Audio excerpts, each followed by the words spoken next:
साल 1631 हिंदुस्तान पर मुगलों का शासन था। आगरा के किले में एक बादशाह रहता था, शाहजहां।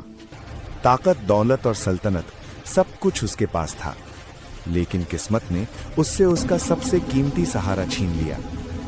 बेगम मुमताज महल का इंतकाल शाहजहां को अंदर तक तोड़ गया। यह सिर्फ एक बादशाह का गम नहीं था, यह एक शख्स का टूटता हुआ दिल था। मुमताज की मौत के बाद शाहजहां की दुनिया बदल गई। महल की हर दीवार खामोश हो गई। दरबार के लोग स्तब्ध और शाही कारीगर गम में डूबे। शाहजहां अपने कमरे में अकेले बैठे थे, सिर्फ अपने गम और यादों में डूबे।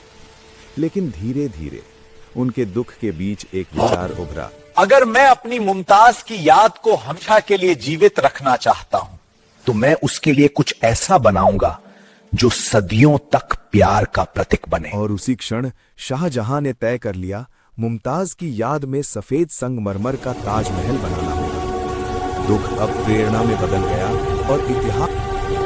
साल 1632 में शाहजहां ने सफेद संगमरमर का निर्माण शुरू करवाया। कारीगर दिन रात मेहनत कर रहे थे। हर पत्थर में प्यार और दर्द झलकता था। शाहजहां खुद भी निर्माण स्थल पर आते, हर कदम पर दर्द और याद को महसूस करते। हर दिन संघर्ष और कठिनाई से भरा था, लेकिन हर पत्थर में मुमताज की याद बसती थी।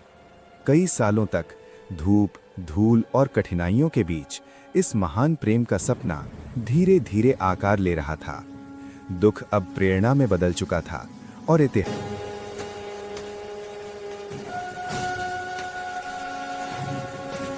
सर्दियों का मौसम आते ही ताजमहल का निर्माण और भी कठिन हो जाता था। यमुना के किनारे ठंडी हवाएं हड्डियों तक चुभती थी। सुबह की धुंध में कारीगरों को अपने हाथ तक दिखाई नहीं देते थे। संगमरमर बर्फ की तरह ठंडा हो जाता। औजार पकड़ते ही उंगलियां या हल्ला, ये ताजमहल की इमारत कब बनेगी? कांपते हाथों से काम में लगे रहते थे। लेकिन सबसे बड़ी चुनौती था ताजमहल का विशाल गुंबद। इतना भारी और इतना ऊंचा कि उसे ऊपर पहुंचाना उस जमाने की सबसे मुश्किल परीक्षा थी। इसी मुश्किल को हल करने के लिए उस दौर में एक अनोखा पुल बनाया गया। एक विशाल मिट्टी और पत्थर का पुल, जिसके जरिए संगमरमर और सामान धीरे धीरे गुंबद की ऊंचाई तक पहुंचाया जाता था। सर्द रातों में मशालों की रोशनी में कारीगर उस पुल पर काम करते। नीचे ठंडी हवा और ऊपर मौत का डर। फिर भी कोई पीछे नहीं हटा, क्योंकि ये सिर्फ एक इमारत नहीं थी, ये उस मोहब्बत की आखिरी निशानी थी जिसे सदियों तक जिंदा रहना था। और इसी सर्दी, संघर्ष और कुर्बानी से ताजमहल का गुंबद